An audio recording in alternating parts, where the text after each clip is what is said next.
आप सभी मेरे शुभ चिंतकों दीपावली की हार्दिक बधाई। परमपिता से प्रार्थना ये है कि आप सभी के घर परिवार में सदा खुशहाली बने रहे। आपके जीवन में आने वाले हर एक पल की मंगल कामना करते हुए आज इस वीडियो में चर्चा करेंगे कि दीपावली तो हम सब बहुत धूमधाम से मनाते हैं, लेकिन क्या हम सबको इसकी इतिहास का पता है? वीडियो में अंत तक बने रहिए मेरे साथ। इससे पहले आप सभी से मेरा गुजारिश है कि अगर आपको वीडियो पसंद आए तो चैनल को सब्सक्राइब करके एक सद्भावना का परिचय जरूर देंगे। दीपावली उत्तरी गोलार्ध की शरद ऋतु में प्रतिवर्ष मनाया जाने वाला एक पौराणिक उत्सव है। ये कार्तिक मास की अमावस्या को मनाया जाता है और भारत के सबसे बड़े और सर्वाधिक महत्वपूर्ण त्योहारों में से एक है। आध्यात्मिक रूप से यह अंधकार पर प्रकाश की विजय को दर्शाता है। दीपावली शब्द की उत्पत्ति संस्कृत के दो शब्दों दीप अर्थात दिया व आवली अर्थात लाइन या श्रृंखला के मिश्रण से हुई है। इस उत्सव में घरों के द्वारों, घरों व मंदिरों पर लाखों प्रकाशकों को प्रज्वलित किया जाता है। दीपावली, जिसे दिवाली भी कहते हैं, उसे अन्य भाषाओं में अलग अलग नामों से पुकार जाता है, जैसे दीपावली, दिवाली, दीपावली। भारत में प्राचीन काल से दीपावली को विक्रम संवत के कार्तिक माह में गर्मी की फसल के बाद के एक त्योहार के रूप में दर्शाया गया। पद्म पुराण और स्कंद पुराण में दीपावली का उल्लेख मिलता है। माना जाता है कि ये ग्रंथ पहली सहस्त्राब्दी के दूसरे भाग में। कुछ क्षेत्रों में हिंदू दीपावली को यम और नचिकेता की कथा के साथ भी जोड़ते हैं। नचिकेता की कथा जो सही बनाम गलत, ज्ञान बनाम अज्ञान, सच्चा धन बनाम क्षणिक धन आदि के बारे में बताती है, पहली सहस्त्राब्दी ईसा पूर्व उपनिषद में लिखित है। दीपावली का इतिहास रामायण से भी जुड़ा हुआ है। ऐसा माना जाता है कि श्री रामचंद्र जी ने माता सीता को रावण की कैद से छुड़ाया तथा उनकी अग्नि परीक्षा के उपरांत 14 वर्ष का वनवास व्यतीत कर अयोध्या वापस लौटे थे। अयोध्या वासियों ने श्री रामचंद्र जी, माता सीता तथा अनुज लक्ष्मण के स्वागत हेतु संपूर्ण अयोध्या को दीप जलाकर रोशन किया था। तभी से दीपावली अर्थात दीपों का त्योहार मनाया जाता है। अयोध्या में केवल 2 वर्ष ही दीपावली मनाई गई थी। 7वीं शताब्दी के संस्कृत नाटक नागनंद में राजा हर्ष ने इसे दीप प्रतिपद उत्सव कहा है, जिसमें दिए जलाए जाते थे और नववर वधू को उपहार दिए जाते थे। 20वीं शताब्दी में राजशेखर ने काव्य मीमांसा में इसे दीपमालिका कहा है, जिसमें घरों की पुताई की जाती थी और तेल के दियों से रात में घरों, सड़कों और बाजारों सजाया जाता था। फारसी यात्री और इतिहासकार अल-बेरूनी ने भारत पर अपने 11वीं सदी के संस्मरण में दीपावली को कार्तिक महीने में नए चंद्रमा के दिन पर हिंदुओं द्वारा मनाया जाने वाला त्योहार कहा है। भारतवर्ष में मनाए जाने वाले सभी पर्वों में दीपावली का व्यवहारिक, सामाजिक और धार्मिक दृष्टियों से अत्यधिक महत्व है। इसे दीपोत्सव भी कहते हैं। तमसो मा ज्योतिर्गमय अर्थात अंधकार की ओर नहीं, प्रकाश की ओर जाओ, यह उपनिषदों की आज्ञा है। इसे सिख, बौद्ध तथा जैन धर्म के लोग भी मनाते हैं। जैन धर्म के लोग इसे महावीर के मोक्ष दिवस के रूप में मनाते हैं तथा सिख समुदाय इसे बंदी छोड़ दिवस के रूप में मनाता है। सूर्य के दक्षिणायन होने पर शरद ऋतु की पहली अमावस्या होने के कारण कार्तिक मास की अमावस्या की रात बहुत अंधेरी व ठंडी होती है, जिसे रोशन व ऊष्मा युक्त करने के लिए दीपक जलाए जाते हैं। दीपावली स्वच्छता व प्रकाश का पर्व है। कई सप्ताह पूर्व ही दीपावली की तैयारियां आरंभ हो जाती हैं। लोग अपने घरों, दुकानों आदि की सफाई का कार्य आरंभ कर देते हैं। घरों में मरम्मत, रंग रोगन, सफेदी आदि का कार्य होने लगता है। लोग दुकानों को भी स्वच्छ कर सजाते हैं। बाजारों में गलियों को भी स्वर्णिम झंडियों से सजाया जाता है। दीपावली से पहले ही घर, मोहल्ले, बाजार सब स्वच्छ और सजे दिखते हैं।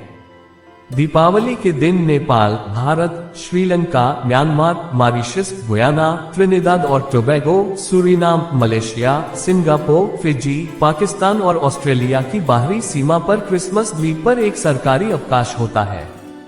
लोगों अपने परिवार के सदस्यों और दोस्तों को उपहार स्वरूप आमतौर पर मिठाइयां व सूखे मेवे देते हैं। परिवार के सदस्य और आमंत्रित मित्रगण भोजन और मिठाइयों के साथ रात को दीपावली मनाते हैं। इस दिन बच्चे अपने माता पिता और बड़ों से अच्छाई और बुराई या प्रकाश और अंधेरे के बीच लड़ाई के बारे में प्राचीन कहानियों, कथाओं, मिथकों के बारे में सुनते हैं। इस दौरान लड़कियां और महिलाएं फर्श, दरवाजे के पास और रास्तों पर रंगोली और अन्य रचनात्मक पैटर्न बनाती हैं। युवा और वयस्क प्रकाश व्यवस्था में एक दूसरे की सहायता करते हैं। धन और समृद्धि की देवी लक्ष्मी या एक से अधिक देवताओं की पूजा की जाती है। अब जानते हैं क्या है दीपावली पूजन विधि के बारे में। सबसे पहले चौकी पर लाल कपड़ा बिछाए लाल कपड़े के बीच में गणेश जी और लक्ष्मी माता की मूर्तियां रखें। लक्ष्मी जी को ध्यान से गणेश जी के दाहिने तरफ ही बिठाए और दोनों मूर्तियों का चेहरा पूरब पश्चिम दिशा की तरफ रखें। अब दोनों मूर्तियों के आगे थोड़े रुपए इच्छा अनुसार सोने चांदी के आभूषण और चांदी के 5 सिक्के भी रख दे। ये चांदी के सिक्के ही कुबेर जी का रूप है। लक्ष्मी जी की मूर्ति के दाहिनी ओर छत से अष्टदल बनाए, यानी कि 8 दिशाएं उंगली से बनाए, बीच से बाहर की ओर, फिर जल से भरे कलश को उस पर रख दे। कलश के अंदर थोड़ा चंदन, दुर्व, पंचरत्न, सुपारी, आम के या केले के पत्ते डालकर मौली से बंधा हुआ नारियल उसमें रखें। पानी के बर्तन यानी जल पात्र में साफ पानी भरकर उसमें मौली बांधे और थोड़ा सा गंगाजल उसमें मिलाएं।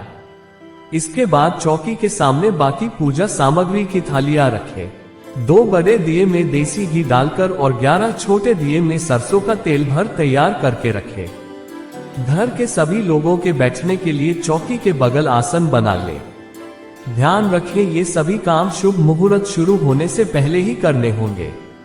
दीपावली को विभिन्न ऐतिहासिक घटनाओं, कहानियों या मिथकों को चिन्हित करने के लिए हिंदू, जैन और सिखों द्वारा मनाई जाती है, लेकिन वे सब बुराई पर अच्छाई, अंधकार पर प्रकाश, अज्ञान पर ज्ञान और निराशा पर आशा की विजय के दर्शाते हैं। हिंदुओं के योग, वेदांत और सांख्य दर्शन में यह विश्वास है कि इस भौतिक शरीर और मन से परे वहां कुछ है जो शुद्ध, अनंत और शाश्वत है, जिसे आत्मन या आत्मा कहा गया है। दीपावली आध्यात्मिक अंधकार पर आंतरिक प्रकाश, अज्ञान पर ज्ञान, असत्य पर सत्य और बुराई पर अच्छाई का उत्सव है। प्राचीन हिंदू ग्रंथ रामायण में बताया गया है कि कई लोग दीपावली को 14 साल के वनवास पश्चात भगवान राम व पत्नी सीता और उनके भाई लक्ष्मण की वापसी के सम्मान के रूप में मानते हैं। अन्य प्राचीन हिंदू महाकाव्य महाभारत अनुसार कुछ दीपावली को 12 वर्षों के वनवास व 1 वर्ष के अज्ञातवास के बाद पांडवों की वापसी के प्रतीक रूप में मानते हैं। एक पौराणिक कथा के अनुसार विष्णु ने नरसिंह रूप धारण कर हिरण्यकश्यप का वध किया था तथा इसी दिन समुद्र मंथन के पश्चात लक्ष्मी व धन्वंतरी प्रकट हुए। कई लोग दीपावली को भगवान विष्णु की पत्नी तथा उत्सव, धन और समृद्धि की देवी लक्ष्मी से जुड़ा हुआ मानते हैं। दीपावली का 5 दिवसीय महोत्सव देवताओं और राक्षसों द्वारा दूध के लौकिक सागर के मंथन से पैदा हुई लक्ष्मी के जन्म दिवस से शुरू होता है। दीपावली की रात वह दिन है जब लक्ष्मी ने अपने पति के रूप में विष्णु को चुना और फिर उनसे शादी की। भारत के पूर्वी क्षेत्र उड़ीसा और पश्चिम बंगाल में हिंदू लक्ष्मी की जगह काली की पूजा करते हैं और इस त्योहार को काली पूजा कहते हैं।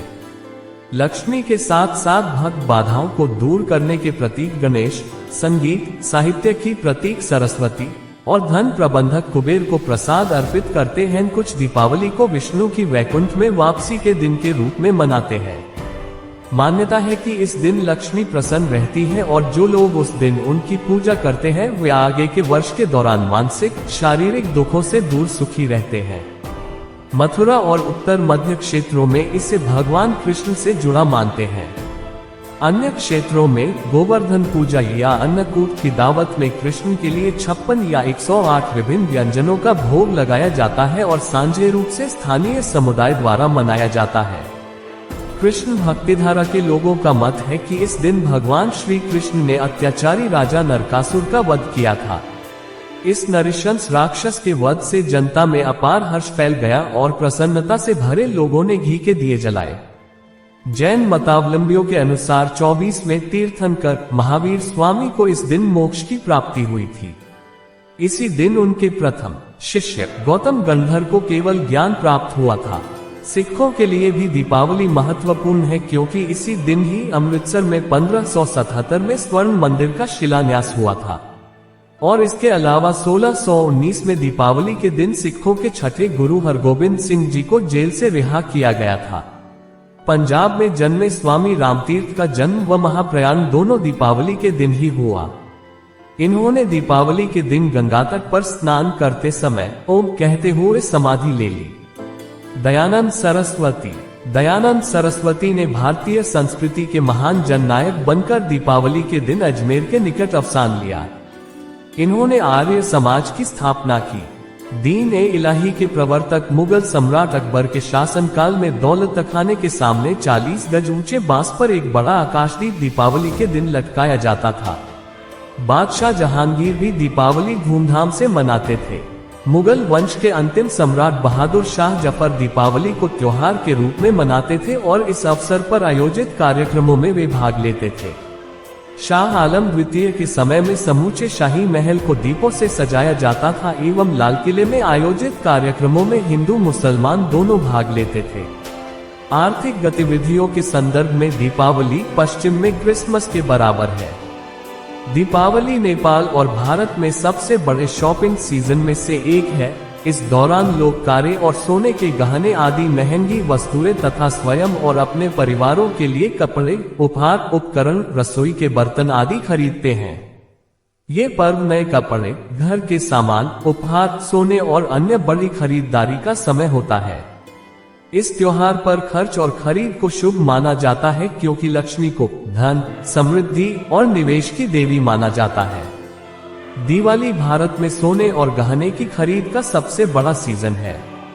मिठाई, कैंडी और आतिशबाजी की खरीद भी इस दौरान अपने चरम सीमा पर रहती है।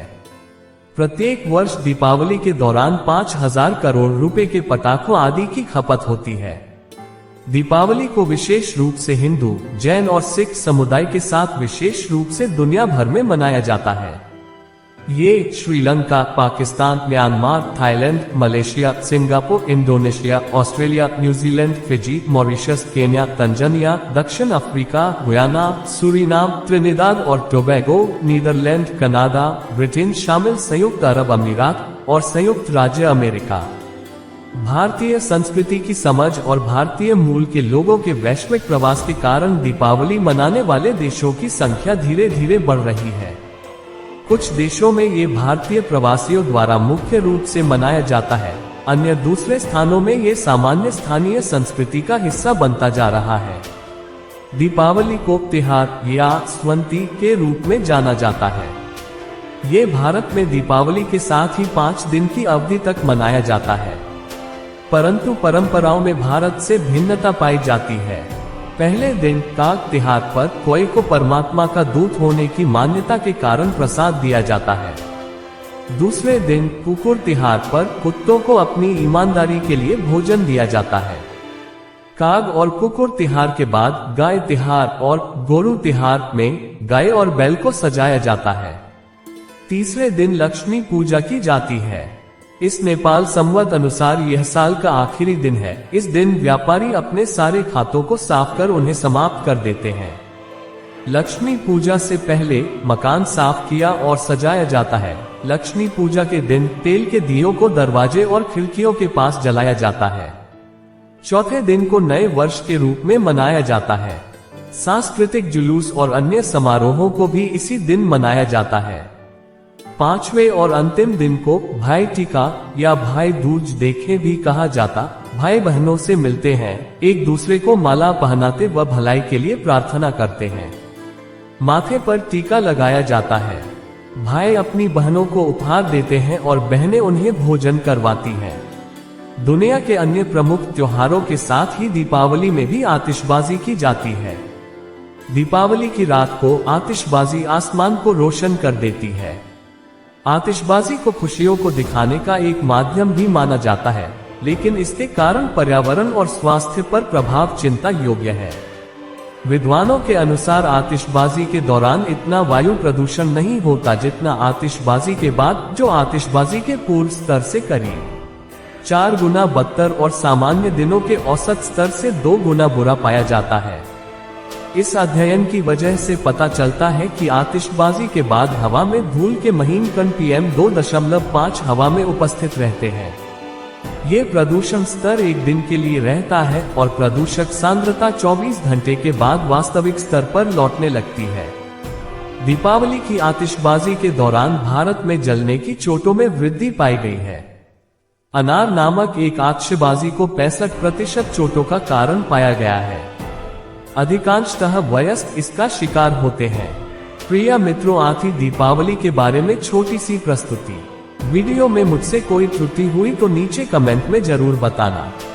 अगर वीडियो पसंद आया तो चैनल को सब्सक्राइब करके चैनल की मनोबल को और बढ़ाएंगे, ये आशा करता हूँ। कल फिर मिलेंगे एक नए वीडियो के साथ। तब तक आप सब खुश रहे, पूरे परिवार के साथ मस्त रहे।